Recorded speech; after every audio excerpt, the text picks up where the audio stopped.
The word jihad is mentioned in the Quran about 41 times.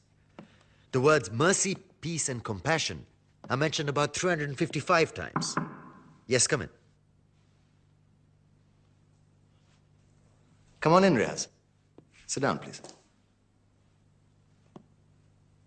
Contrary to popular belief in most Western cultures, Islam is a religion that preaches peace and tolerance.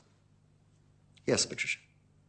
If Islam truly is a religion that preaches peace, then how come the world's most troubled spots, the West Bank, Afghanistan, Pakistan, Iraq, they're all plagued with Islamic terrorism? Well, that depends on your definition of terrorism. Some might argue that the U.S. invasions of countries like Iraq and Afghanistan are also acts of terrorism. No, those were acts of war to get rid of despotic regimes. Or a means of getting at a country's oil.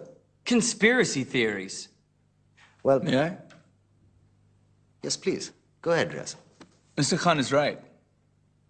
I mean, if we're talking about terrorists, the world's biggest terrorists are the white superpowers. Come on now. No, really, stop and think about it. Explain 9/11. Okay. Do you know how many people died in the Twin Towers strike? Around 3,000.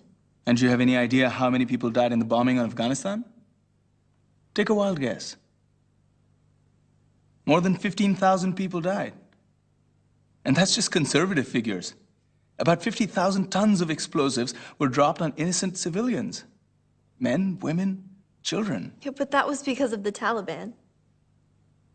Now that you brought it up, did you know that the Taliban was a creation of the CIA to fight the Russians? Whatever. They were still harboring terrorists.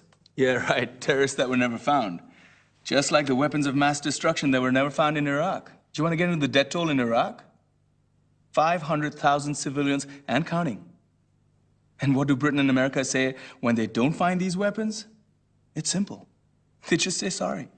And still refuse to relinquish control of these countries. What are you trying to say? What I'm trying to say is that just because you're American, wear a fancy suit, and call yourself the president, doesn't make you any less of a terrorist.